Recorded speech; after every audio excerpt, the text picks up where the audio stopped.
रहीम इय्याका नअबुदु व इय्याका नस्तईन। अल्लाह तेरी इबादत करती हूँ और तुझी से मदद मांगती हूँ हक़ और सच की। हक़ और सच सामने है। मैं आप सबका बहुत शुक्रिया अदा करती हूँ। आपने मुझे बुलाया और मेरी आवाज़ को आप उठाएंगे। सवाल करें मैं जवाब देती हूँ आपको। बात ये है कि मेरा बेटा जो कुछ ख्वाजा आसफ कर रहा है कि ये ज़मीन मेरी है, ये फ़लान है, क्यों जैसे हाथ ओछे कंडे कर रहा है। शिकस्त नज़र आ रही है उसे, इल्ज़ामात लगा रहा है मेरे ऊपर ज़मीन की। ये क्या कर रहा है? इसे आपको खुद भी बुलाएं और पूछें कि क्यों ऐसे कर रहे हो। बात सुने, आज से 70 साल पहले ख्वाजा आसफ के बाप ख्वाजा मोहम्मद सफदर महरूम ने भी अपने मुखालफिन के साथ इसी तरह पेपर रिजेक्ट करा के इलेक्शन जीता था। ख्वाजा आसफ, बाप के भी तुम बाप निकले हो, मगर ये मैं तारीख दराने नहीं दूंगी। मेरी चीफ जस्टिस पाकिस्तान से अपील है कि आप 100 मोटो नोटिस ले मेरे साथ मेरी जो बेइंसाफ़ी ख्वाजा आसफ करा रहा है, पूछे इनसे कि क्या कर रहा है ये। 100 मोटो नोटिस लेकर मेरी दरख्वास्त है एक बेवा की कि मुझे इंसाफ मिलना चाहिए और सच की बात होनी चाहिए। कागज़ जमा कराने में पुलिस का किरदार जहाँ पे रहा, आप सब लोगों ने कवर भी किया, लाइव भी चला। हमें दूसरे दिन जाके कामयाबी मिली कि हम कागज़ आरओ साहब के पास जमा करा सकें। उसके पीछे भी कहानी थी कि हमने मेल्स की इलेक्शन कमीशन ऑफ पाकिस्तान को, डिस्ट्रिक्ट इलेक्शन कमीशन को हमने रिटन एप्लीकेशन दी कि हमें ये रुकावटें डाल रहे हैं, नॉमिनेशन पेपर सबमिट नहीं हो रहे। फिर नेक्स्ट डे जाके हमारे जब नॉमिनेशन पेपर सबमिट हुए तो स्क्रूटनी के बाद, आपसे शायद मैंने उस वक्त बात की थी मीडिया से, जब हम स्क्रूटनी हमारी हो रही थी, 1 बजे का टाइम दिया 27 तारीख को, तो हम गए जाके आरओ साहब ने हमारे स्क्रूटनाइज किया। उस वक्त कोई एतराज़ नहीं आया। कानून ये कहता है कि टाइम ऑफ स्क्रूटनी आपने एतराज़ करना है, लेकिन आप आरओ साहब के ऑफिस के बाहर भी जाके देख लें, सवाए हमारे कैंडिडेट रेहाना डार साहब के अलावा कोई नोटिस चिपसा नहीं है। सिर्फ ये है कि इस पे कोई इतराज़ है तो आज 27 तक शाम तक दे जाए। 4 बजे और रूबा उमर का सिर्फ 2 का नोटिस अवेदा किया है, हालांकि कैंडिडेट 32 के करीब है 71। अब जब हमें 4 बजे उन्होंने कहा जी आपको रसीद देंगे एक्सेप्टेंस की या नॉन एक्सेप्टेंस की, जो भी उनका डिसीजन था। 4 बजे एक ख्वाजा आसफ का वो टाउट कह लें, करिंदा कह लें उसको, वो पूरा सियालकोट जानता है कि उसका नून लीग के साथ क्या ताल्लुक है। सोशल मीडिया पे उसके ख्वाजा साहब के साथ कैसी तस्वीर आती है। उसने पहले भी उस्मान डार के ख़िलाफ़ और उनकी फैमिली के ख़िलाफ़ एंटी करप्शन की एप्लीकेशन दी। वो एक एप्लीकेशन लेके आ गया। उन 2 मेन एतराज़ात थे। एक तो वीआईपी वेयर्स का, उन्होंने कहा जी कि सोशल सिक्योरिटी के कुछ रकूम इनके बकाया जात हैं।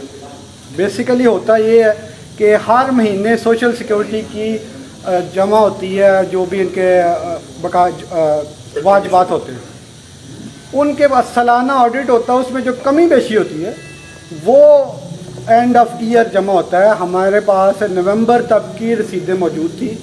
हमने आरओ साहब को कहा कि ये नवंबर की रसीद है, दिसंबर अब ख़त्म होगा तो फिर हम जाएंगे जमा फर्दर का। नहीं जी ये आपका डिफ़ॉल्ट है। ये मैंने कहा डिफ़ॉल्ट में नहीं आता।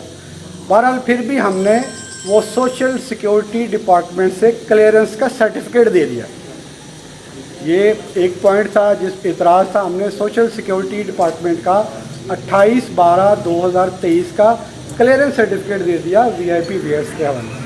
दूसरा एतराज़ था कि इन्होंने एक ज़मीन 2014 में एक मुबैना इंतकाल के थ्रू ख़रीदी, जिसमें रेहाना डार और उमर डार का जिक्र है। ठीक है, वो आपने कंसीलमेंट इफेक्ट की है, हमें बताया नहीं है, मतलब असासों में शो नहीं किया।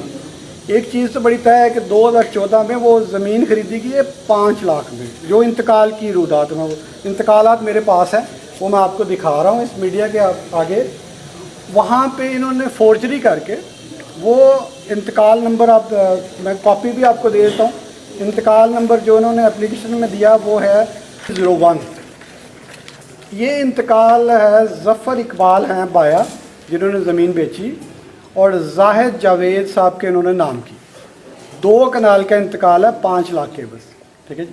ये मीडिया को मैं दिखा रहा हूँ, ये इसको फोकस करें, ये देखें जाहिद इकबाल बाया, बाद में ये फोर्जरी करके उमर डार, जिनका शनाख्ती कार्ड पे नाम उमर फारूक डार है और इंतकाल में शनाख्ती कार्ड वाला नाम आता है। ये वही इमरान खान वाली बात, मेरे लीडर वाली बात कि ये ज़्यादा पढ़े लिखे भी नहीं है और कोशिश भी नहीं करते, और जालसाजी के लिए भी अकल की ज़रूरत होती है।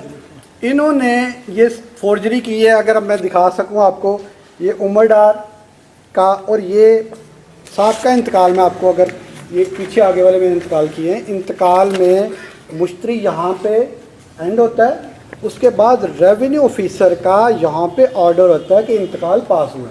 तमाम में ऐसा ही होता है। ये आप एक देख लें, और भी मैं 2-3 लेके आया, ये देखें यहाँ पे एंड हुआ, फिर ऑर्डर आया।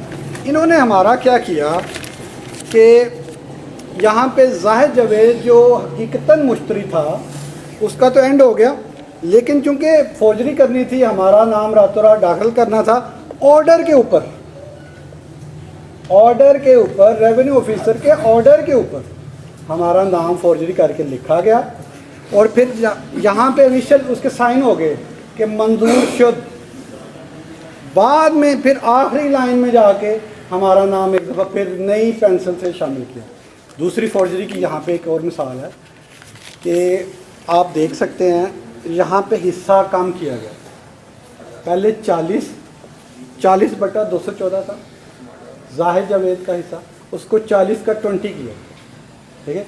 लेकिन बात फिर मैं दोहराऊंगा कि वही है कि नकल के लिए भी अकल की ज़रूरत है। यहाँ कर दिया, जब जाहिद का इंतकाल पास कर रहा है, यहाँ पे 40 ही रह गए उनसे, यहाँ पे नहीं कर सका। और इंतकाल की बैक साइड पे जो हमें दिया गया इंतकाल अटेस्टेड कॉपी मेरे पास, बैक साइड पे यहाँ पे ना रिहाना, ना उमर डार, रिहाना इम्तियाज़ का कोई सिग्नेचर, कोई अंगूठा, कोई तस्वीर नहीं है। रेवेन्यू रिकॉर्ड है ये मेरे पास, अटेस्टेड कॉपी, ठीक है। कोई तस्वीर, कोई अंगूठा, कोई शनाख्ती कार्ड नंबर, कोई इनके सिग्नेचर, कोई भी नहीं। ये सारा फ्रॉड किया है। इसके बारे में हम तफसीली जवाब वो दे चुके हैं, उसकी कॉपी भी इंशाल्लाह आपको प्रोवाइड करेंगे। इसके अलावा हमने इसमें सिविल सूट भी किया है, और इंशाल्लाह ताला अब ये एंटी करप्शन की दरख्वास्त भी देने जा रहे हैं। वो रेवेन्यू हेड के हल्का पटवारी, तहसीलदार, जो भी रेवेन्यू रिकॉर्ड होल्डर है, जो भी रेवेन्यू रिकॉर्ड के कस्टोडियन है, उनके खिलाफ हम एंटी करप्शन की कार्रवाई इंशाल्लाह